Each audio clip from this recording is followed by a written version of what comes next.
if there's one thing left, like, that we must fight for. I mean, you can sit there all you want going about. We must take the money off the 1%. We need to have a transfer of wealth and all this stuff. These things are never ever going to happen. And you could have all the philosophical debates you want about fiat money and why we have money and why we have a banking system, and you can do that, but that will not pay your utility bills next month and so on and other things you need. Now, it looks like the Irish government is going to decriminalise drugs, illegal drugs, or they're going to legalise the sale of drugs. So this on the surface sounds like a good thing to many people because they'll say they'll get the dealers off the streets. Well, I think that's a bit of a catastrophe, because if there's one thing I stand for more than anything else, is one cause that I think all of us who want to passionately believe in our freedom is to maintain cash in circulation, because cash is the one thing that still allows us a little bit of freedom. When we have money in our pocket, we can go about our business, make financial exchanges, buy things and sell things, and banks and governments don't know about it. They don't. Now, it's one thing that they're looking for revenue and so on from it, but the thing is that finances with big banks and governments work together in what they call smart cultures, meaning they watch your every move.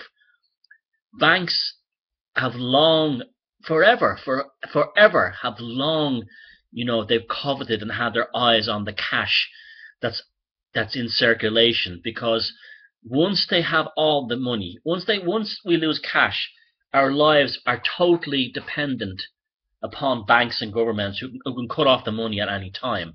And this is why things like drug dealers and prostitutes are actually our fucking warriors in the front line to maintain a cash society.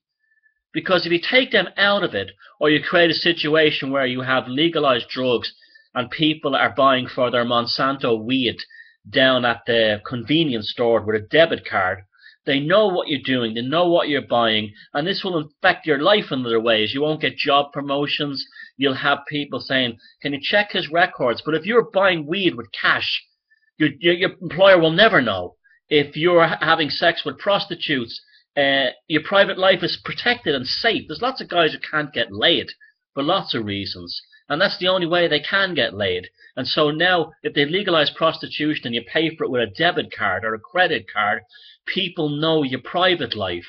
And I'm amazed how, since this announcement was made in Ireland yesterday, people I thought should know better are just they equate freedom with access to drugs. They might as well be living on a psych med ward.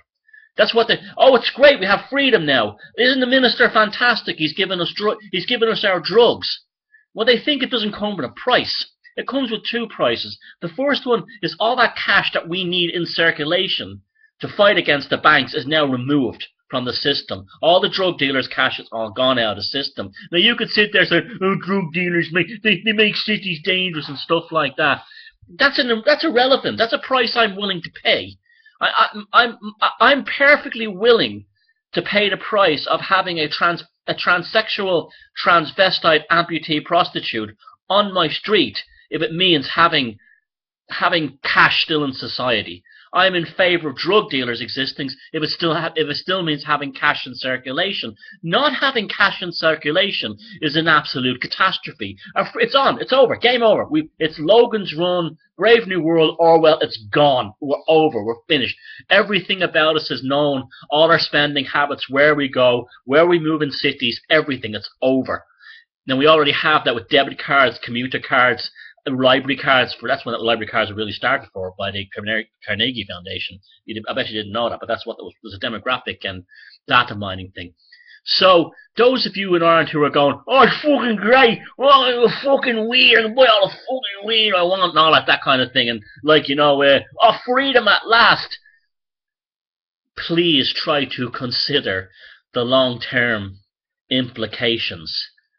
And drug dealers, if you're watching this, sell good quality drugs on the streets for cash.